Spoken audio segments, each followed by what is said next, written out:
বন্ধুগণ, সবাইকে নমস্কার। আজকের একটা প্রিয় খাবার রান্না করব। প্রিয় খাবারটা হচ্ছে বাগানাস। আমরা বলি বাগানাস, কেউ কেউ বলে ওর কচু। কারণ কোনটা কচু সত্য কথা এত কইতে পারতাম না, তাই আমরা বাগানাস রান্না করব। রান্না করব চিংড়ি মাছ দিয়া। এই যে চিংড়ি মাছ ভিজাই রাখছি, ফ্রিজে বাইর করছি। এখন চিংড়ি মাছ দিয়ে রান্না করব বাগানাস। আমি এখন বাগানাস কাটি কেটে সব রেডি করিয়া রান্না শুরু করব। আপনারা দেখুন।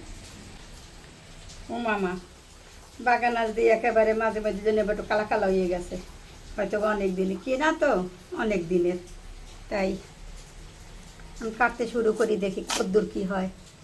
ও এত নষ্ট হয়ে গেছে। আর খান আছে দেখি,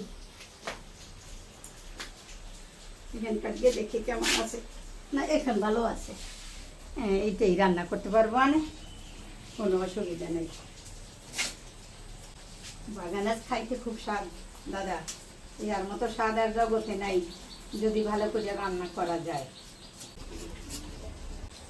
পিস মোটামুটি একটু বড়ই করি, কারণ যদি ভালো হয় দেখা যাবে অনেক গলিয়ে গেছে, এই জন্য পিস মোটামুটি একটু বড় করলাম। কাটতে থাকি, কাটতে কাটতে এক সময় আমরা কাটি। যে ওল কচু রান্না করবো না, তাতে একটু আমড়া দিলে খুব স্বাদ লাগে, তাই আমি দুইটা আমড়া দেবো। একটু ফালা ফালা করে দিই, নাহলে আস্তা তো দেওয়া যাবে না, তাহলে একটু ফালা ফালা করে দিলে একটু স্বাদ লাগবে না। বন্ধুগণ, তরকারি কাটতে কুটে ধুয়ে ফেলাই আনছি। বাগানাস, আমড়া, চিংড়ি মাছ। এখন চুলায় আগুন ধরাই দেব। এখন কড়াইটা চুলোর উপর দিয়ে দেব। কড়াই গরম হয়ে গেছে, দিয়ে দেবো একটু সরিষার তেল চিংড়ি মাছটা ভাজার জন্য। দিয়ে দেব চিংড়ি মাছগুলো।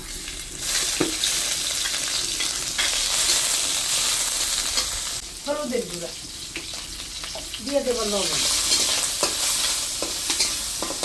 চিংড়ি মাছ ভাজা হয়ে গেছে, এখন তুলে নেব, কারণ কাঁচা জল গরম করে তারপর তো আমি বাগানাস দেবো, তাই আমি চিংড়ি মাছ করে তুলে নিলাম। এখন দিয়ে দেব আমি কড়াইতে জল। জল ফুটে উঠছে, এখন আমি দিয়ে দেব মরিচের গুঁড়া, এতে একটু মরিচ বেশি লাগবে। দিয়ে দেব স্বাদ মতো লবণ, দিয়ে দেব পরিমাণ মতো হলুদের গুঁড়া।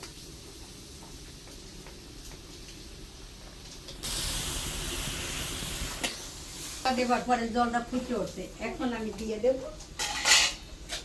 বাগানাস।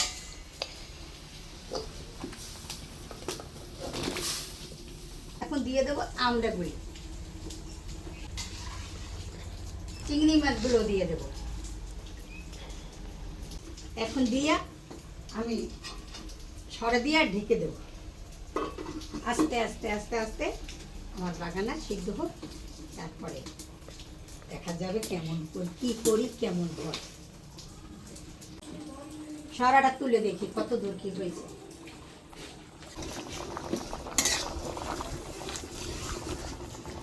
একটু সিদ্ধ হয়ে গেছে, এখন সুন্দর সিদ্ধ হয়ে গেছে। এখন তেল দেব।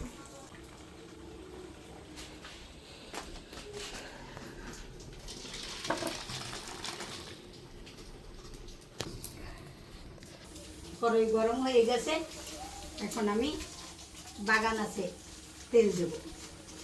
প্রথম দিলাম সরিষার তেল, দুইটা তেজপাতা দেব, 3টা শুকনো মরিচ,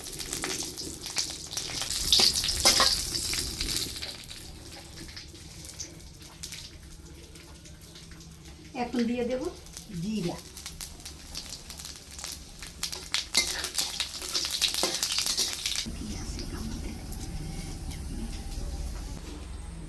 তেলটা ভাজা হয়ে গেছে।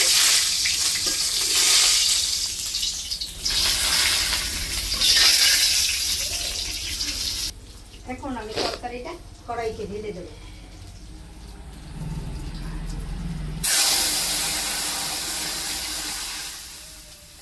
এখন দিয়ে দেব জিরা এবং ধনিয়া বাটা।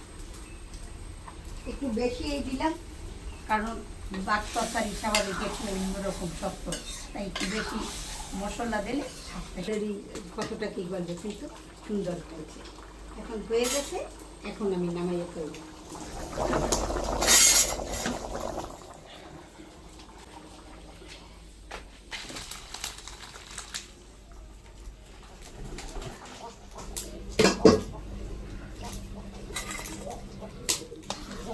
বন্ধুগণ, একটু রসাটা বেশি রাখছি, তার কারণ এর কিছু সময় থাকলে পরে একদম ঘন হয়ে যাবে। আলু বা তরকারি, কচু, এর রসা একটু বেশিই রাখতে হয়, তাই একটু বেশি রাখছি। কিছু সময় পর এটা ঠিক হয়ে যাবে।